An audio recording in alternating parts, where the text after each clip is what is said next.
vocês, sejam bem-vindos a mais uma aula com a professora Daniele.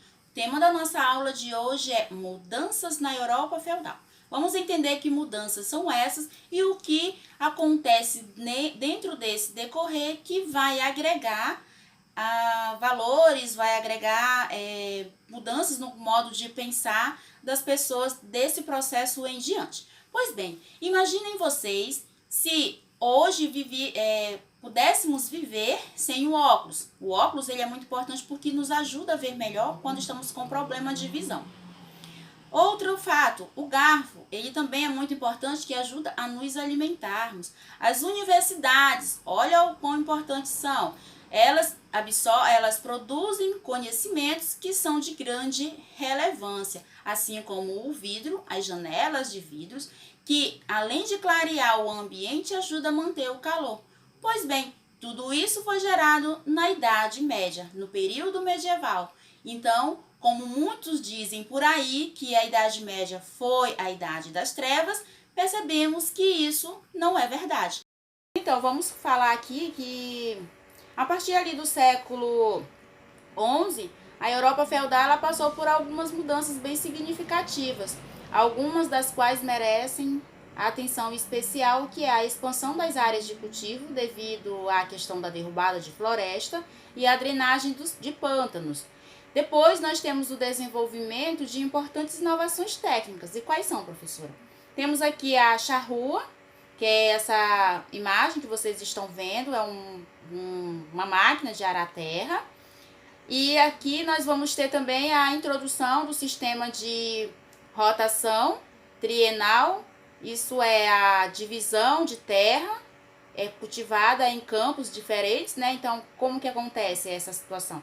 Eu tenho um terreno, eu vou dividindo ele, que nem vocês estão vendo na imagem, mas eu trabalho em duas áreas e deixo uma em repouso. E assim eu vou fazendo uma rotação, olha. No primeiro ano, eu trabalhei em uma terra e deixei outra em repouso. No segundo ano, eu já mudei. Lá onde eu plantei aveia, eu já deixei em repouso. No meu terceiro ano, lá onde eu plantei a aveia, no terceiro ano eu já deixo em repouso. Então, a terra ela pode descansar para poder receber uma nova plantação. Tudo bem? O novo modo de atrelar também o cavalo, ela contribuiu muito para isso, que era usado antes para puxar o arado. E aí, depois disso, o cavalo ele era atrelado no pescoço e posteriormente ele sufocava, né? Então usava ali o cavalo para fazer o arado da terra. O modo em que a pessoa atrelava o cavalo era pelo pescoço, então isso limitava bastante o seu rendimento e sufocava. E ali a partir do século X passou a ser atrelado pelo peito, e o que aumentava bastante o seu rendimento e a resistência de trabalho. Outro fato aqui é o aprimoramento e a difusão dos moinhos, adicionados pela força do vento. O que vai acontecer? Ou da água. Esses moinhos eles contribuíram para aumentar a velocidade e a qualidade da moagem dos grãos.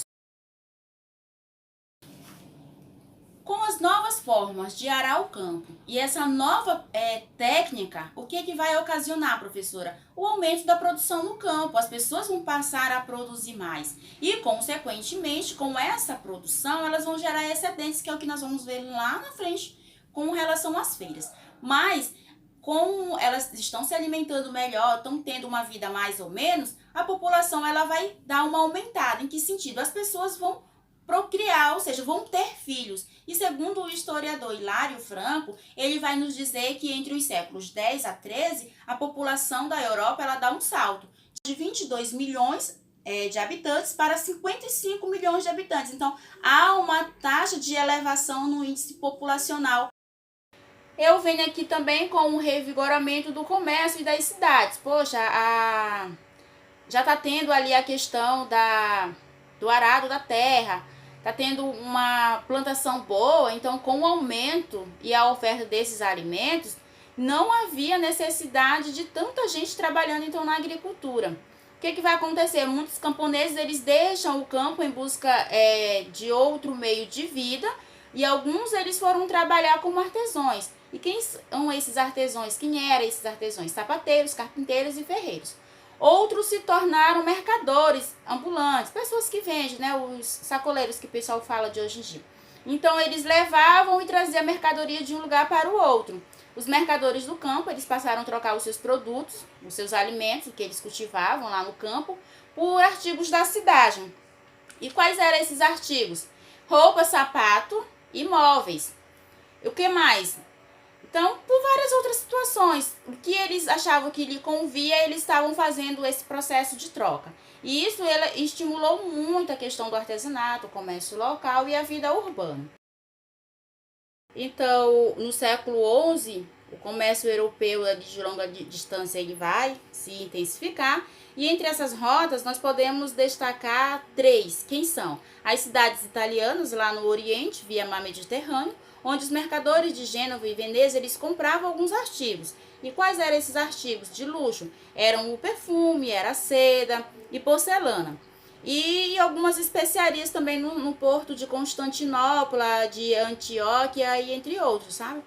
E os revendedores com grande lucro no norte, ou seja, tinha o processo de compra e de revenda, era como se fossem esses sacoleiros atuais. Ao sul do norte da Europa, já ali por terra, já não era via mar Mediterrâneo, era por terra, uma rota ligava ali a Veneza, a Hamburgo, e outra ligava Gênova e Burgo, passando ali pela região de Chapquin, na França, onde eram realizados algumas importantes feiras. Então, eles tinham essa rota e em algumas paradas importantes havia a comercialização.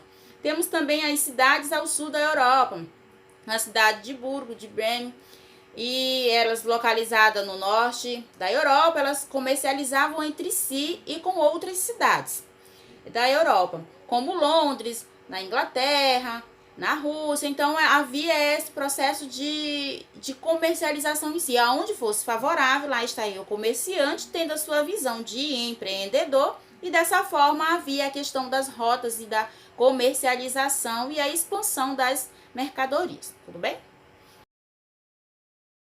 Agora, sobre as feiras, vamos entender como que surge, professor, essa feira. Ela vai surgir a partir do momento em que os camponeses, eles já começam a gerar os seus excedentes. Aí as feiras, elas vão surgir dentro do período, né, no período feudal, em volta ali dos castelos. E o que acostumava se ver dentro dessas feiras? Pessoas vendendo produto de vários lugares, ou seja, vinha pessoas, feirantes de várias regiões, de várias localidades, se reunia ali próximo, os castelos, bem parecido aqui com a feira da 16ª, essas feirinhas que nós temos, mas lá era em torno dos castelos. E aí essa feira, ela acontecia 2 vezes por ano, durava ali entre 15 a 60 dias.